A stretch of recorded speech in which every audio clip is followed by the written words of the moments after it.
Ang pasyente sa morgue.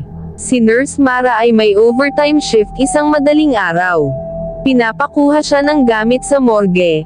Kahit ayaw niyang pumunta, wala siyang choice.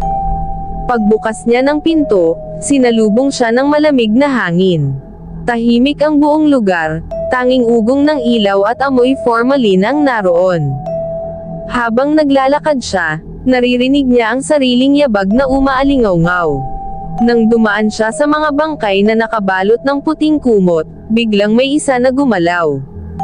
Dahan-dahang umupo ang bangkay, nakatingin diretso sa kanya. "Miss," mahina nitong sabi, "pwede mo ba akong tulungan? Naiwan ang anak ko sa taas." Kinilabutan si Mara. Gusto na niyang tumakbo, pero may kung anong pumipigil sa kanya. Nilapitan niya ang stretcher at tiningnan ang chart sa paa ng bangkay. Nakalagay, "Deceased, 3:15 AM." Napatitig siya sa relo niya, eksaktong 3:15 AM.